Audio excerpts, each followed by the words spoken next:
पूरे विश्व को मार्ग दिखाने वाले गोस्वामी जी का प्रादुर्भाव वो भी यहीं से हुआ।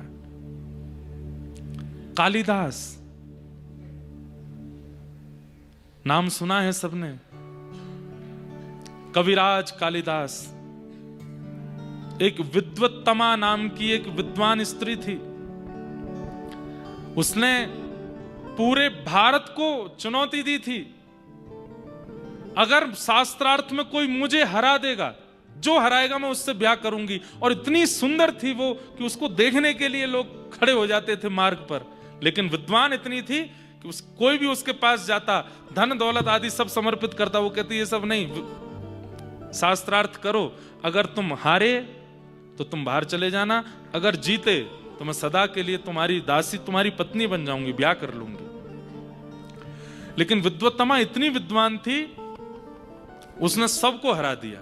कश्मीर से लेकर कन्याकुमारी तक कोई विद्वान ऐसे बचे नहीं जिनको उसने हराया नहीं। विद्वानों को उससे हल्की चिढ़ होने लगी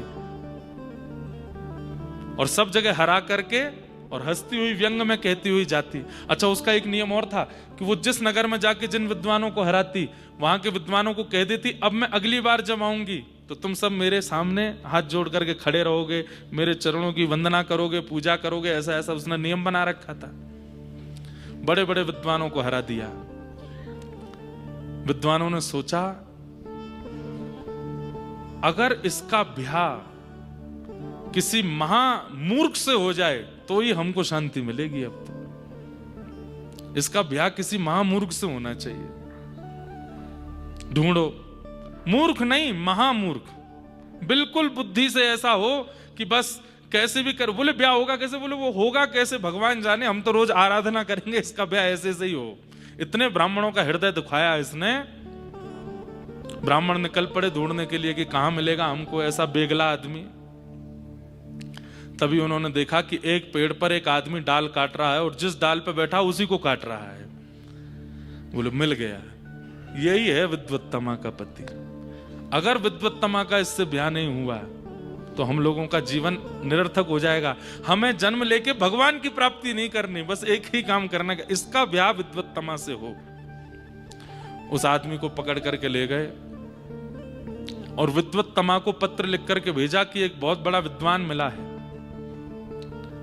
तुम तो बोलने वाले विद्वानों को हराती हो। इस विद्वान का नियम है, इसके इशारों को पहले समझ करके अगर तुमने हरा दिया तो ये बात करेगा, नहीं तो इशारे में ही बात करता है, बोलेगा नहीं। बहुत बड़ा विद्वान है, पहले इशारे करेगा, उस इशारे में अगर तुम जीत गई तो तुमसे बात करेगा। विद्वत्तमा बोली अच्छा इतना बड़ा विद्वान है? बोला हाँ। विद्वत्तमा आ गई, बड़ा पंडाल बनाया गया, एक मंच पे विद्वत्तमा बैठी, एक मंच पे उस व्यक्ति को खड़ा कर दिया। तो बोले प्रारंभ किया जाए शास्त्रार्थ। मौन शास्त्रार्थ, बोलना नहीं है, केवल इशारों से शास्त्रार्थ होगा। तो विद्वत्तमा ने पहला इशारा किया, सामने से जैसे उसने एक किया तो वो जो बैठा था मूर्ख, उसको सब ब्राह्मणों ने कहा, वो कह रही देख तेरे को उंगली दिखा रही है। बोले उंगली दिखा रही है? तुझको उंगली दिखा रही है? तो वो खड़ा हो गया, उसने अपनी 2 उंगली नहीं, बोले एक नहीं 2 तेरी आंख में डाल दूंगा। तो विद्वत्तमा बोली क्या अर्थ था इसका? तो एक ब्राह्मण बोले तुमने क्या कहा था? बोले मैंने कहा एको ब्रह्म द्वितीयो नास्ति। तो तुम्हारे ये क्या बोल रहे हैं? बोले हमारे ये बोल रहे हैं कि बोले एको हम बहुश्याम, भगवान का भी जब मन नहीं लगता तो वो बहुत होने का प्रयास करते हैं। बोले एक नहीं 2, बोले एक परमात्मा दूसरे जीवात्मा, 2 से सृष्टि चलती है। सब ताली बजाने लगे, वाह वाह वाह वाह वाह, जीत गया। अगला करो। विद्वत्तमा ने किया तो मूर्ख बोला क्या बोल रही है? बोले यूं करिए तमाचा मारूंगी। तो उस मूर्ख ने मुट्ठी बनाई, बोले तू तमाचा मारेगी, मैं घूसा मारूंगा। तो विद्वत्तमा बोली अब क्या बोले? बोले आपने क्या बोला? बोले मैंने बोला इस सृष्टि में पंचभूत है, पंचभूत है। तुम कहते हो कि एको हम बहुश्याम, एक नहीं, भगवान है और जीवात्मा है, 2 हैं, पर जीवात्मा तो पंचभूत से बना है। बोले ये क्या कह रहे हैं? बोले ये कह रहे हैं पांचों भूतों को जब एक करके एकाग्र कर दोगे तभी तो परमात्मा की प्राप्ति होगी। सब फिर से ताली बजाने लगे। विद्वत तमा को लगा कि मेरे दो प्रश्नों को ही इन्होंने इतने बढ़िया उत्तर दे दिए, वो ना हो ये विद्वान है। वाक वाणी से जो होगा वो तो मैं बाद में करती रहूंगी, विवाह कर लेती हूं। और विद्वत तमा राजी हो गई और उस व्यक्ति के साथ उन्होंने विवाह कर लिया। विवाह करने के बाद एक दिन दोनों छत पर जा रहे थे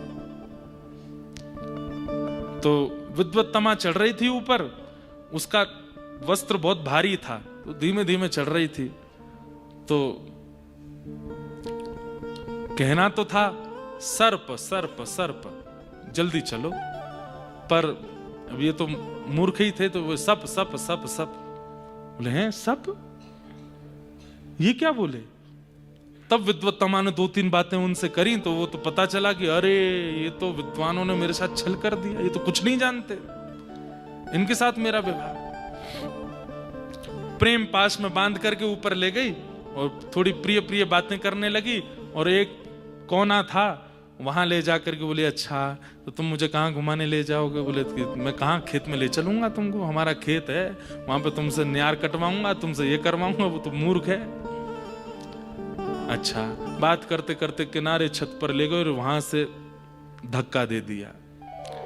जैसे ही नीचे गिरे तो नीचे काली का मंदिर था। आकर के गिरे तो जीव का अग्रभाग थोड़ा सा दांत के आगे आया और वो कट गया, मुख से रक्त निकलने लगा।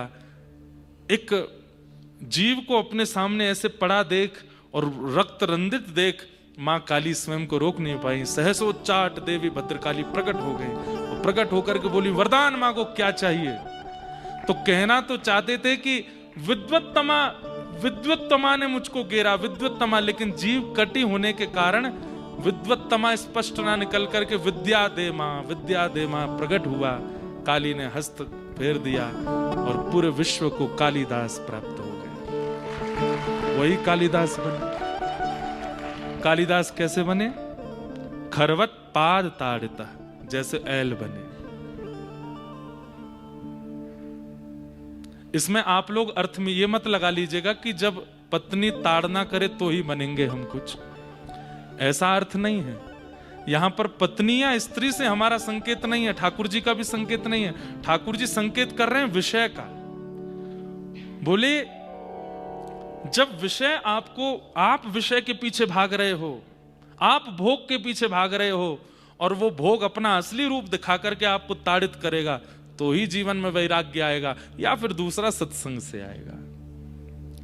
खरवत पाद ताड़िता। अब तो महाराज वो कालिदास बन गए। विद्या दे मां कहा तो काली मैया ने हाथ फेर दिया। अब तो काली मैया ने ऐसा वात्सल्य प्रकट किया, बोले जिस ग्रंथ पर तुम हाथ रख दोगे वो ग्रंथ का पूरा आस्वादन तुमको, नाम सुन लोगे किसी ग्रंथ का, उस ग्रंथ का नाम सुनते ही तुम्हें पता चल जाएगा इस ग्रंथ में क्या है और सब तुमको याद हो जाएगा। अब तो महाराज धड़ाधड़ संस्कृत में ही बोलने लगे। ऊपर से विद्वत तमा देख रही, बोले अभी तो ये अशुद्ध बोल रहे थे, अभी संस्कृत कैसे बोलने लगे? दौड़ करके नीचे आई, आत्मग्लानि होने लगी, चरण पकड़ लिए, बोले मेरे साथ ही रहिए, आप तो मेरे से गलती हो गई, मेरे साथ ही रहो। बोले तूने मुझे ताड़ा, अब मैं भी तुझे छोड़ता हूं, जा। और कालिदास निकल गए। वेदांतों का ऐसा ज्ञान हो गया, कहीं भी जाते कहीं भी बैठते वही उसी स्थिति के अनुसार श्लोक बना करके तुरंत बोल देते। एक राजा की सभा में पहुंचे, सबसे पहली ख्याति कालिदास की यहां से हुई। एक राजा की सभा में पहुंचे, राजा का राज्याभिषेक हो रहा था, तो बड़े बड़े विद्वानों को तो आसन पर बैठाया गया, सामान्य लोग खड़े थे। तो कालिदास जी बोले हमको भी आसन पर बैठाओ। बोले आप कोई विद्वान थोड़े ही हो। बोले कि विद्वत्ता कैसे साबित होगी हमारी? बोले स्थिति अनुरूप श्लोक बना करके, छंद बना के राजा को सुनाओ। अभिषेक हो रहा है, राजा सिंहासन पर बैठे हैं, सुंदर संत जन बैठे हैं, आदि आदि ये सब चल रहा है, इसका तुम अच्छा श्लोक बना करके सुनाओ, राजा को अच्छा लगेगा तो तुमको आसन देंगे। इतने में ही क्या हुआ, राजा के राज्याभिषेक के लिए रानी ही प्रथम कलश लेकर के आ रही थी स्वर्ण का, और वो स्वर्ण का कलश लेकर के जब रानी आ रही तो क्या हुआ, उसके हाथ से कलश छूट गया और वो कलश छूट करके नीचे गिरा। बस इसी छवि का दर्शन करके कालिदास जी ने बना दिया श्लोक, राज्याभिषेके मद्विद्याय हस्ताच्युतो हेम घटो युता सोपान मार्गे प्रकारति शब्दम टम टम टम टम टम टम टम टम। राजा के कान खड़े हुए, कौन बोला? तब कालिदास खड़े हो गए, बोले मैंने बोला। बोले तुमने कितनी बार टम बोला? बोले 11 बार कलश गिरा था, उसकी टम टम 11 बार हुई, तो इसमें 11 ही शब्द हैं। कालिदास जी को हृदय से लगाया और उनसे दीक्षा ले ली, उनको गुरु बनाया। तब से फिर कालिदास का प्रकाश हो गया। कहने का अभिप्राय, या तो विषय का त्याग गुरु आश्रय करा सकता है, या विषय का त्याग विषय ही दुत्कार करके अपने असली रूप को दिखा के करा सकता है।